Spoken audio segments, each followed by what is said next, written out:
नमस्कार, आप देख रहे हैं दिल्ली ग्लो न्यूज और मैं हूं आपके साथ सपना। चलिए रुक कर लेते हैं आज की बड़ी खबरों की ओर। चिंता मत कीजिए। नहीं, मैंने उसे पढ़ा।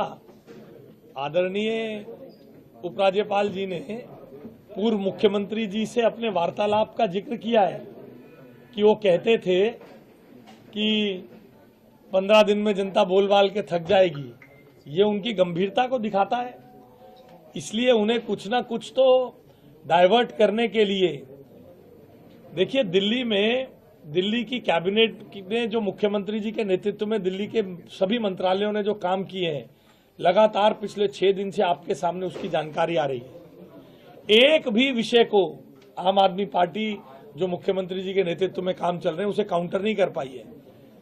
उनके कुछ नेताओं को मैं सुन रहा था, खबरों में बने रहने के लिए एलजी साहब अय्याशी करने गुजरात गए ऐसी टिप्पणी कर रहे थे। दुर्भाग्य से वो कभी पत्रकार थे। इस प्रकार की तुच्ची भाषा का प्रयोग कर रहे थे जो असंसदीय और जिसे कहना चाहिए कि बिलो द बेल्ट भाषाएं हैं। आप किसी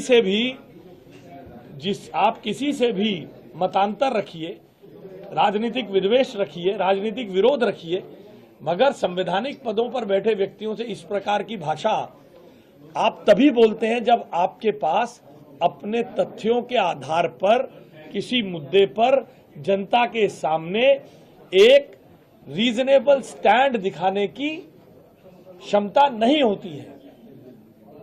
आम आदमी पार्टी वो क्षमता खो चुकी है।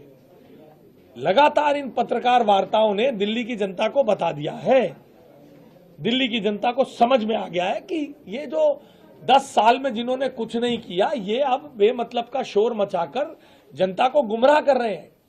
इसलिए अब रेलेवेंस बनाए रखने के लिए रोज कहते थे एलजी कहां, एलजी कहां, एलजी ने ले बेटा मैं यहां हूं, दे दिया उसने जवाब। अब कह रहे हैं सरकार बदल जाएगी। ये झूठे लोग हैं। कभी कहते हैं हमारे पास आईबी की रिपोर्ट आई है, गुजरात में हम जीत रहे हैं। कल कह रहे थे जेडपी में हम जीत रहे हैं। मैं ही अकेला राष्ट्रीय नेता हूं। गोवा ने ऐसा, मैं कहना नहीं चाहता हूं, जनता को मैं प्रणाम करता हूं। उन्होंने देख लिया दिल्ली में किस प्रकार का प्रलाप 10 साल पुराने। ये जो बहुत धन्यवाद है सौरभ भारद्वाज जैसे लोगों को, बेरोजगार नेताओं को, जिन्होंने दिल्ली में अपनी विफलता का ढिंढोरा गा गा के गोवा की जनता को बता दिया कि हम 10 साल में कुछ नहीं कर पाए, अब इनसे 10 महीने का जवाब मांग रहे हैं। गोवा की जनता बहुत समझदार है। उन्होंने रास्ता दिखा दिया बाहर का। तो इसलिए आपके समक्ष वो लेटर जो आया है वो इनकी अकर्मण्यता का जीता जागता सबूत है,